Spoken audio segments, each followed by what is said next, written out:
The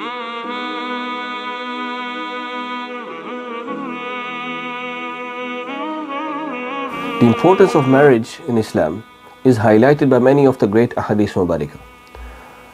Aqā has mentioned that Abdullah ibn Mas'ud radiyallahu anhu narrates that Ya ma'ashar shabab, O youth, any one of you who has the ability to establish relationships, he must get married, because فَإِنَّهُ أَغَضُّ لِلْبَصَرِ, this is the most effective in lowering the gaze and also most protective for the private parts.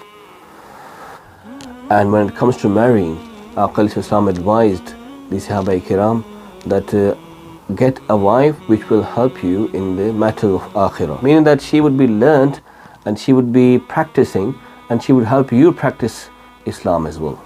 Hadith Pak mentions that man tazawwaja faqad ahraza shatra dinihi, that somebody who marries, he has protected half of his deen, and for the other half he should fear Almighty. So simply by marrying, one can protect half of his deen, and the other half also becomes easier to protect if you have a wife who is learnt about Islam and who will help you practice Islam. Marriage is so much important in Islam and so much emphasized that Sahaba Kiram used to say, the likes of Sayyidina Abdullah ibn Mas'ud used to say that even if only one day of my life is left, لَوْ لَمْ يَبْقِ مِنْ عُمْرِي إِلَّا يَوْمًا, if there was only one day left in my life, then I would love to have wedded in that one day, subhanallah.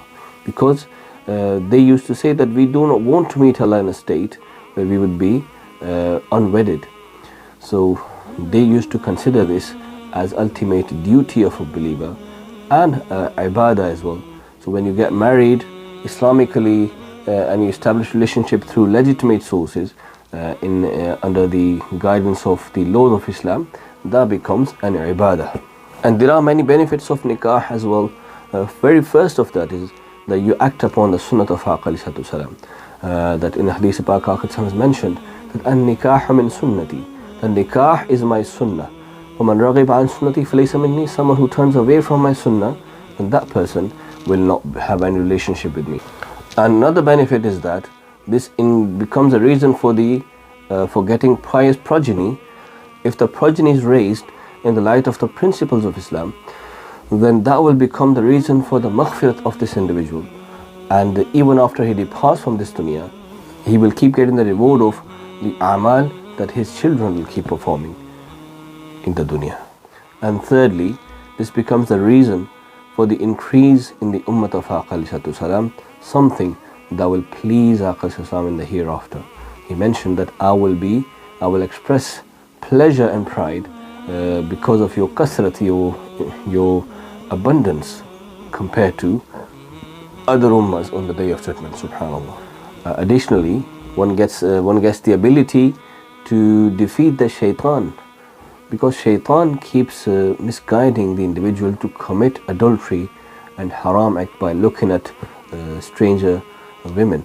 But by doing this, by doing nikah and by coming into the fold of a legitimate wedding, you protect your iman and you will be able to stay away from all of those haram acts.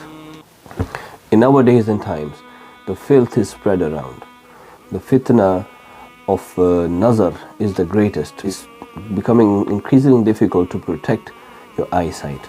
And Hadith Pak has mentioned that I have not left a greater trial and fitna test for my ummah greater than the women.